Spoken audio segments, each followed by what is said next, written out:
Hi guys, Jeff with ConstructionFastening.net. If you're familiar with the FAB LOK fastener made by DeWalt and ELCO, they've been around for decades.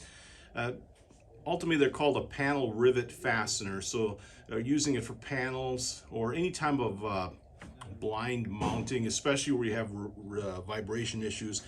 Well, until now, we haven't had a competitor. We've got a competitor now for the FAB LOK tool. It's the HT-LOK.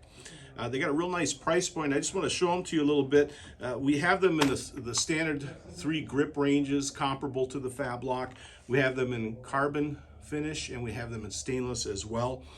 And what really makes it a nice system all the way around is the install tool. The fastener you're familiar with. The install tool is nice in that it's a simple, easy to use tool. You pull off the sleeve, drill the proper size hole, put your driver back in, engage your FAB LOK or your HT-LOK, whatever you're using there, and make your installation. Now, the thing that really makes this nice is the fact that this tool will fit inside unistrut. So if you're installing unistrut with a panel lock fastener such as these, this is a great way to do it. And again, it works with the HT-LOKs that we have.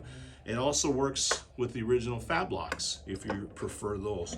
So we have them in stock in, as I mentioned, 3 different grip sizes, carbon and stainless, and we also have 100 packs, 500 packs, and also 1,000 packs if you use them in a larger quantity. So I'll put a link in the description below. You can find them online and in stock at ConstructionFastening.net.